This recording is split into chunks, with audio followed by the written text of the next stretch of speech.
around the world.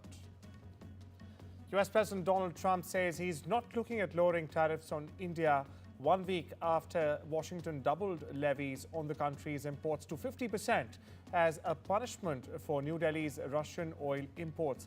Now, Trump asserted that India has, you have to understand, for many years it was a one-sided relationship. Meanwhile, US Congressman Ro Khanna is the latest one to have hit out at Donald Trump, saying Trump's ego is killing India ties. Take a look. Are you considering taking away some of the tariffs that you've imposed on India? No, we get along with India very well, but India has, you have to understand, for many years it was a one-sided relationship. Only now, since I came along, and because of the power that we have with tariffs, India was charging us tremendous tariffs, about the highest in the world. They were about the highest in the world, number one. And we therefore weren't doing much business with India, but they were doing business with us because we weren't charging them. Foolishly, we weren't charging them. So they would send in massive, everything they made, they'd send it in, pour it into our country. Therefore, it wouldn't be made here, which is a negative. 30 years of bipartisan work to strengthen the U.S.-India alliance. He has imposed a 50% tariff on India, higher than any other country other than Brazil. It's a higher tariff than the tariff on China.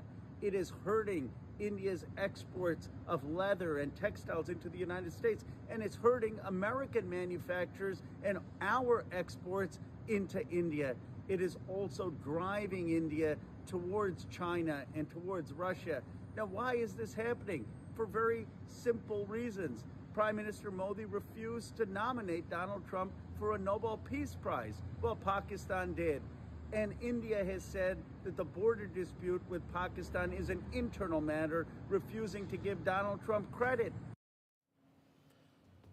Well, that was Ro Khanna, who's just joined a list of many ex-White House officials as well as US politicians in slamming Trump's tariff tirade. Meanwhile, my colleague Kate Fisher gets us more from Ground Zero.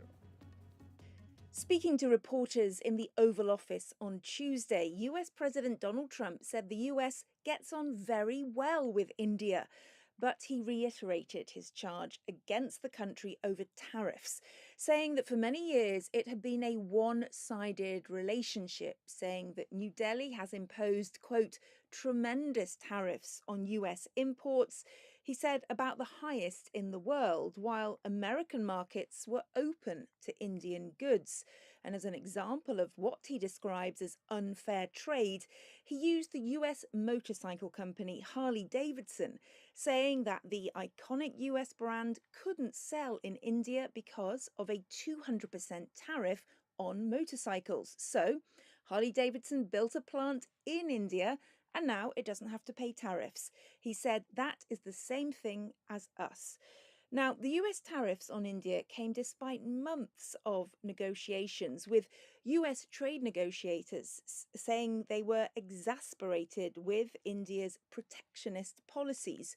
Mr. Trump had set a 25% duty on Indian exports, but doubled that to 50% last week as a punishment for the purchase of Russian oil. Now, the US is India's biggest export market, and those levies have hit more than 55% of goods. Mr. Trump has expressed frustration over India's continued purchases of Russian energy, but New Delhi says it is needed to keep its oil prices low. Critics say that such energy purchases by India and China help to keep Russia's economy afloat and undercut sanctions against Moscow, which are aimed at bringing an end to the war in Ukraine. And on Tuesday, President Trump also addressed that war, saying that he was watching very closely to see how Russian President Vladimir Putin handled efforts to set up a meeting with his Ukrainian counterpart Volodymyr Zelensky, insinuating that he was considering additional measures if talks don't progress. Kate Fisher, NDTV, Washington. US, now we shift our focus eastwards, where China's Xi Jinping hosted a large military parade marking the 80th anniversary of the end of the Second World War. Now, dozens of world leaders, more than 24 that is, attended the event in Beijing, but almost none from major Western countries. The major moment happened right before the parade even started, when Vladimir Putin and Kim Jong-un stood either side of Xi Jinping as they made their way to the seats, making for a powerful photo op. Here's a report.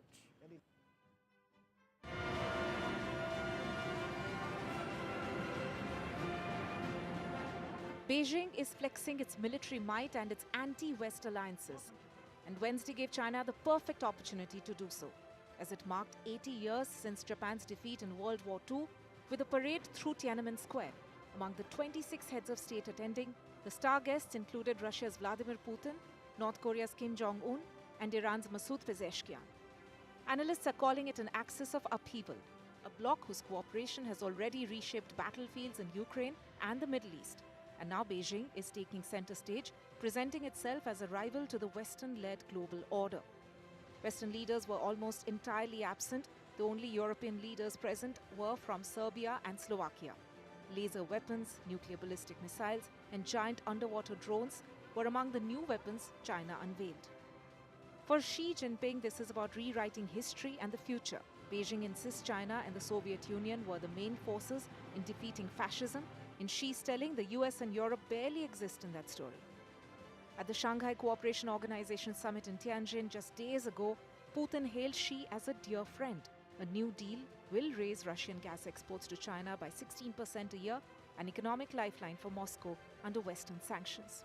Even Indian Prime Minister Narendra Modi has signaled a thaw with Beijing after the US slapped 50% tariffs on Indian goods for buying Russian oil. For Beijing, timing is everything. The spectacle comes just weeks after what Chinese commentators mocked as a lackluster US parade on Donald Trump's birthday. Analysts say China wants to show Washington that if America does parades, China can do them bigger, better, and more powerful. The push is for self-reliance, a great wall of steel designed to counter not just Japan, not just Taiwan, but any Western force that challenges Beijing. And as Xi Jinping welcomes Putin, Kim, Pezeshkian, and others in Beijing, one message rings out. The West may have written the old order, but China is aiming to write the new one. With Ridhima Kedia, NDTV World. Meanwhile, China Radio International's Anil Pandey joins us for more on this very important development in the East that in fact also has a ripple effect all across in the West, in Washington, with Donald Trump, Mr. Pandey, alleging that Xi is, in fact, conspiring with Russian President Vladimir Putin and North Korea's Kim Jong-un against Washington. What's the larger geopolitical play here? We saw that iconic image of Xi flanked with Putin and Kim Jong-un on either side. What's behind the unsettledness of the American president, Mr. Pandey? It's a big message, actually, China has given. As we know that China has hosted a massive military parade along the Chang'an Street here and in central Beijing, and showcasing that country's latest and most advanced weapons that on its 80th military parade, the Victory Parade. So definitely the North Korean leader and the Russian president and the Chinese president, all the three big leaders were here. So this is the big reason, I think, this American president Donald Trump has tweeted just a while back that he's furious of this kind of gathering, because he wasn't maybe assuming, or he wasn't aware of, this scale of military parade could happen. Definitely they understand 10 years ago, China when hosted the 70th anniversary of that victory parade, but that was not that big scale. But right now what we are seeing, the new world order is being written, as you mentioned, because we have witnessed recently the SCO meeting concluded, where world leaders were present, including Prime Minister Narendra Modi, where Modi and Xi and Putin has tried the triangle we can say that all the three leaders were together, which world have seen in a different world order. Because as we know, the Americans has been dominating the world since long time. This is also the big reason that Donald Trump must not be happy with this kind of parade and this kind of gathering here in Beijing. As we have seen, China has showcased big military weapons and also the aircraft, anti-ballistic missiles that can hit up to the 12,000 kilometers, that can literally hit anywhere in the world. So definitely not only China is an economic power, but also military power that Western world is watching, keenly watching on this parade, and also have seen how Russia, China, and India, the three giant powers in Asia and near Europe, can work together. If they are all together, join hands together, this will be a big headache for America and Western hegemony. As we know that Trump doesn't like that kind of attitude. He time and again he says his attitude is not stable. Or definitely, sometimes he said something and he follows something else. For India, Right. for example, purchasing of Russian oil, he wasn't happy with India. Definitely, India has starting purchasing more oil because of America. America wanted India should buy more oil, but now America is not happy, and definitely India has its own national interest. So India is going to follow. So now we are seeing China, India, and Russia, three big pillars and big economies and big military powers are coming closer, coming together. So this is a big thing. Well, thank you so much for unpacking that for our viewers, Mr. Pandey. And of course, we'll keep an eye out on the latest developments coming out of both Washington and the East here. Now, moving on and shifting our focus, where Chinese President Xi Jinping presided over a massive military parade in Beijing's Tiananmen Square to commemorate the end of the Second World War. He in fact also said that China's rise is unstoppable while unveiling new weaponry, as Mr. Pandey was just explaining in Beijing. Meanwhile, across the northern border in Eurasia, Russian President Vladimir Putin thanked Kim Jong-un on Wednesday for North Korean soldiers courageous fighting against Ukrainian forces. He said, and I quote, "At your initiative, as it is well known, your special forces participated in the liberation of the Kursk region. Your soldiers fought courageously and heroically." Over in Afghanistan, the country is in fact in the grip of yet another tragedy.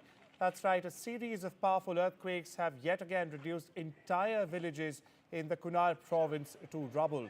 A fresh magnitude 5.2 aftershock has struck eastern Afghanistan just 2 days after a powerful 6 magnitude quake in the same region killed more than 1,400 people and injured at least 3,000 others. Rescue efforts following Sunday's magnitude 6 earthquake have been complicated further by landslides that have blocked roads, making land travel difficult. Meanwhile, helicopters have been deployed to aid for the search of survivors in the ruins of remote villages where many are still feared to be trapped under the rubble. Here's a report. A series of powerful earthquakes have ripped through eastern Afghanistan. More than 1,400 people are dead, over 3,000 injured. The toll is only climbing by the hour. Entire villages in Kunur province lie in ruins. Thousands left without homes, food or shelter.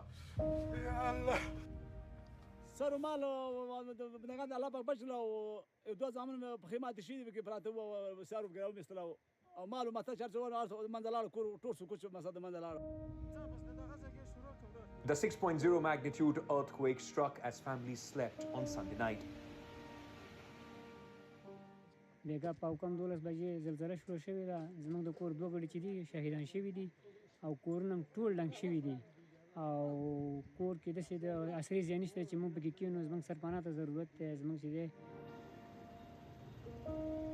Helicopters are lifting survivors to hospitals, but the mountains, destroyed roads and collapsed bridges have cut off many communities. دا ویل اوس امکان لري چې څونه شهیدان دي او څونه زخمیان دي. البته دا درته ویلی سم چې موږ یعنې د پیښو د مبارزې مدني ملي ادارې ټیمونه دغه کونړ ولایت ټیم او پخپله د پیښو د مبارزې مدني ملي ادارې لوی رئیس احمد نورالدین ترابي صاحب د کابل څخه دلته راغلی دی چې سهار راغلی دلته کمیټې تشکیل کړلې چې په کمیټو کې د صحت کمیټه ده، د شهیدانو د انتخاب کمیټه ده، د زخمیانو د انتخاب کمیټه ده. Taliban is pleading for urgent help Britain has pledged £1 million. China and other countries have also offered aid. India too has stepped in. Foreign Minister S. Jaishankar said he spoke with his Afghan counterpart, conveying condolences and confirming the delivery of 1,000 family tents in Kabul. Another 15 tons of food aid are being sent to Kunur, with more supplies leaving India. But the United Nations warned the devastation could reach hundreds of thousands. This is a crisis within a crisis. We cannot afford to forget the people of Afghanistan who, as I've said before, are facing multiple crises, multiple shocks, and resilience of the communities has been saturated. A nation battered by drought, mass refugee returns, and crippling aid cuts now faces fresh devastation. In Kunur's shattered villages, grief runs deeper than the rubble. Families burying loved ones, clinging to hope that help will arrive in time. With Ridhima Kedia, Bureau Report, NDTV World.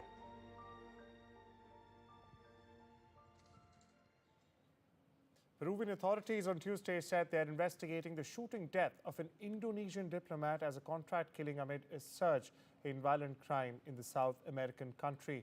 40-year-old Zetro Leonardo Purba, who worked at the Indonesian embassy in Peru's capital, Lima, was shot 3 times Monday evening as he arrived on a bicycle to his apartment building. Authorities, meanwhile, say Purba was taken to a hospital but was later declared brought dead. However, officials did not immediately provide a motive for the shooting, but Interior Minister Carlos Malaver told lawmakers that the attack was a quote-unquote contract killing, adding that nothing was stolen. Meanwhile, Peru's Ministry of Foreign Affairs has said that the homicide will be thoroughly investigated and all necessary assistance and protection will be provided to Indonesia's ambassador and the embassy staff. Across the northern border in America, survivors of abuse from Jeffrey Epstein and Ghislaine Maxwell met with lawmakers on Capitol Hill, putting further pressure that is on Congress to act to force for more disclosure of the case. Now, a group of both Republicans and Democrats on the House Oversight Committee itself will meet with the survivors Tuesday afternoon. Now, the committee has been conducting an inquiry into exactly how deep the Justice Department handled Epstein, who died in a New York jail cell in 2019 as he faced sex trafficking charges. Meanwhile, several survivors are also expected to join a rally on Wednesday, as well as a news conference with lawmakers who are pushing for a legislation that would, at the end, force the Trump administration to release the case files. Listen in. Jeffrey Epstein is dead, but his hurt and his harm is alive and well in the daily experiences of these survivors. Maxwell is incarcerated, but it is these survivors, these victims, who are still very much in jail. And they are deserving of transparency, of accountability, and of healing. And with that, it's time we step into a short break. Much more lined up on the other side. Don't you go anywhere.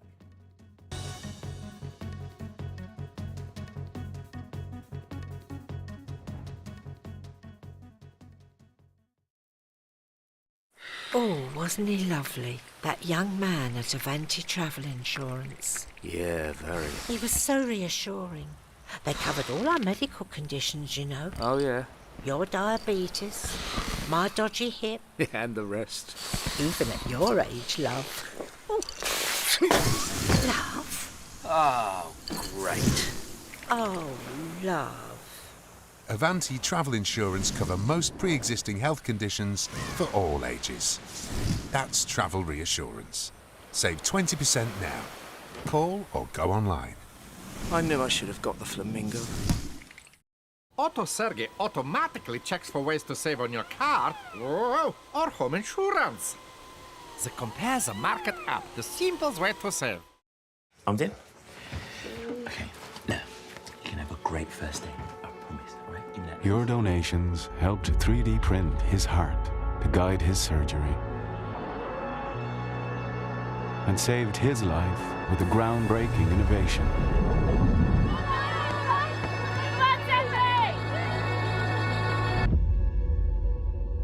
And the future breakthrough that could cure her is closer than ever. Help us turn science fiction into reality and save more lives like hers. Donate to the British Heart Foundation now. Discover the finest quality made-to-measure blinds, shutters and curtains at Blinds Direct. A huge selection of beautiful window dressings to suit every room. Handmade here in the UK with a 5-year guarantee for your peace of mind. Order your free samples today and choose your perfect design. Exclusively online, delivered direct to your door. Shop now for 30% off selected products at Blinds Direct. Create your dream home with blindsdirect.co.uk. If Lubasi was your son, you'd do anything to stop his suffering. He's in agony because he has an eye infection called trachoma. It's often spread by flies, like these. If Lubasi was your son, you'd take him to the doctor. But his parents can't afford to get him the care he so desperately needs. You can. When you give £2 a month to Sightsavers, you can help save more children from agony like this and spare their parents the pain of watching their children suffer. Every month, you'll help our eye doctors get to some of the world's poorest and most remote villages. It's so simple to treat trachoma, but we urgently need your support to do it. So please call 0800 038 4920, text SIGHT10 to 82727, or go to sightsavers.tv to give £2 a month to Sightsavers right now.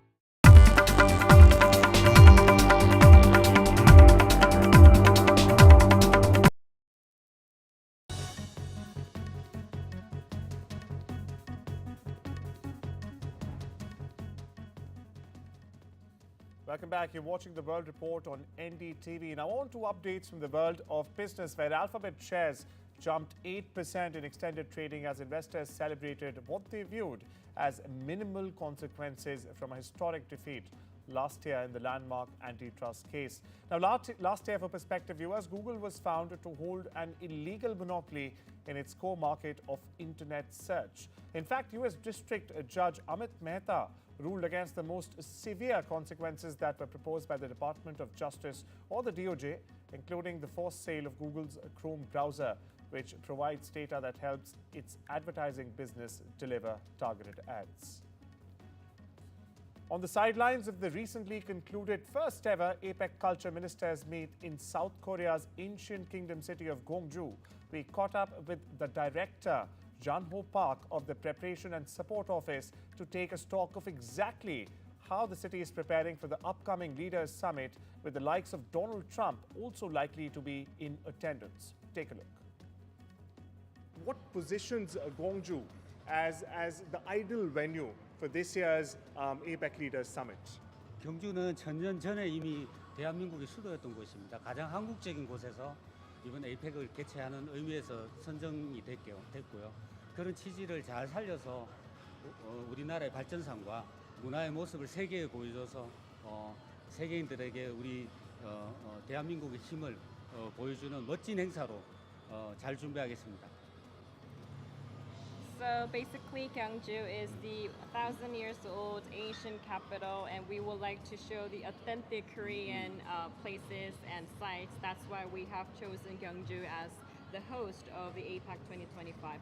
Building on this intention and the purpose, we would like to share the development history and the culture to the world, and we would like to share this power of Korean culture and the Koreans to the world by hosting this event successfully.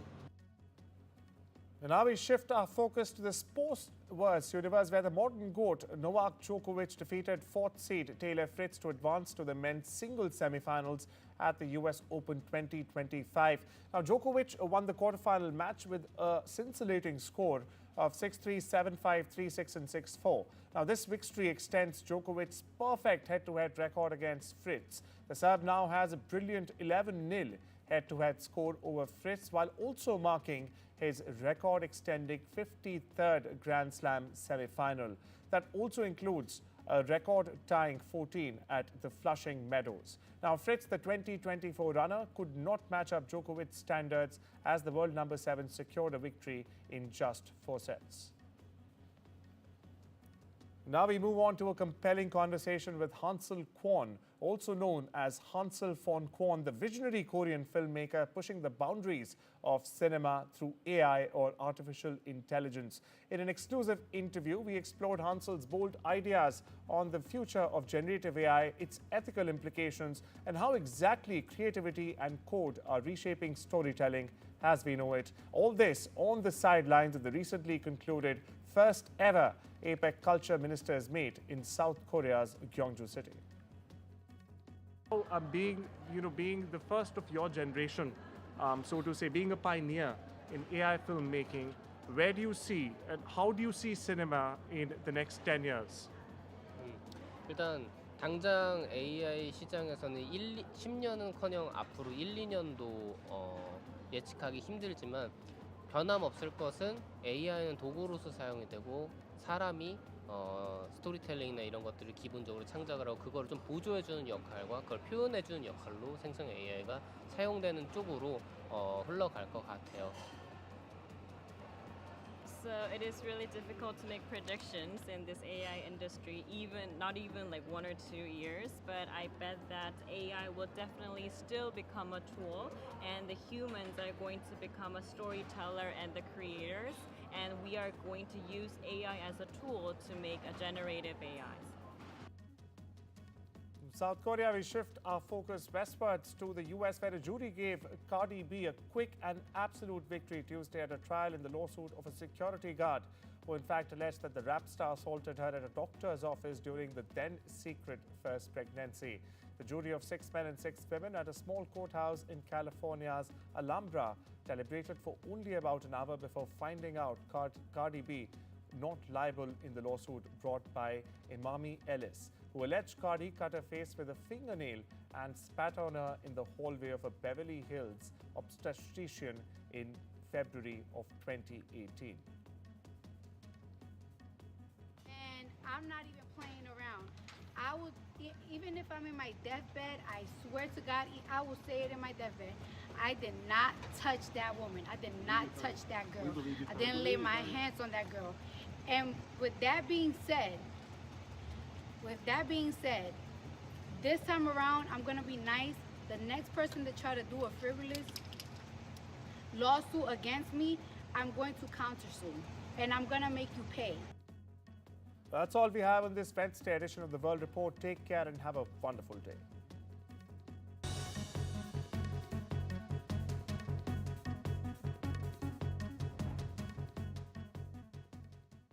Rajasthan is history, culture, and much more. And I have been reporting on all things royal for more than 25 years. The colors, the culture, and the complexities of the Northeast is different from the rest of the country. I have been bringing the Northeast closer to the capital for over 15 years. Madhya Pradesh is the heart of India, and I have been capturing its every beat for over 10 years, covering the corridors of power, what is said, what is left unsaid, and what it actually means for you and me. I have it all covered. Kashmir is often called paradise on earth, a region that has been in a state of flux from conflict to India's crowning glory. I have been reporting and decoding Jammu and Kashmir for last 3 decades. When facts are fragmented, we put the pieces together. Where power collides with truth, we are there. Behind me is that massive security arrangements that are in place. Behind fractured boundaries, we clear the fog of war. Fault Lines with Gauri Dwivedi, only on NDTV World. In today's interconnected world, India's voice is more crucial than ever. When India speaks, the world listens. At NDTV World, we are that voice, bringing you intelligent and insightful news from India and beyond. From geopolitics and diplomacy to economic shifts, migrations, tech disruptions, and the stories of our diaspora. We cover the news that shapes our global future. NDTV World, your new home for global news, is here.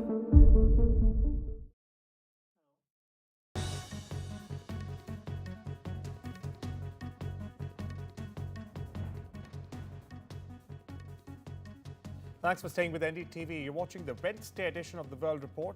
I'm Arjun Samar Mahindran. Let's take a look at what's making headlines around the world. US President Donald Trump says he's not looking at lowering tariffs on India 1 week after Washington doubled levies on the country's imports to 50% as a punishment for New Delhi's Russian oil imports. Now, Trump asserted that India has, you have to understand, for many years it was a one-sided relationship. Meanwhile, US Congressman Ro Khanna is the latest one to have hit out at Donald Trump, saying Trump's ego is killing India ties. Take a look. Are you considering taking away some of the tariffs that you've imposed on India? No, we get along with India very well, but India has, you have to understand, for many years it was a one-sided relationship. Only now, since I came along, and because of the power that we have with tariffs, India was charging us tremendous tariffs, about the highest in the world. They were about the highest in the world, number one. And we therefore weren't doing much business with India, but they were doing business with us because we weren't charging them. Foolishly, we weren't charging them. So they would send in massive, everything they made, they'd send it in, pour it into our country. Therefore, it wouldn't be made here, which is a negative. 30 years of bipartisan work to strengthen the U.S.-India alliance. He has imposed a 50% tariff on India, higher than any other country other than Brazil. It's a higher tariff than the tariff on China. It is hurting India's exports of leather and textiles into the United States, and it's hurting American manufacturers and our exports into India. It is also driving India towards China and towards Russia. Now, why is this happening? For very simple reasons. Prime Minister Modi refused to nominate Donald Trump for a Nobel Peace Prize. Well, Pakistan did. And India has said that the border dispute with Pakistan is an internal matter, refusing to give Donald Trump credit. Well, that was Ro Khanna, who's just joined a list of many ex-White House officials, as well as US politicians, in slamming Trump's tariff tirade. Meanwhile, my colleague Kate Fisher gets us more from Ground Zero.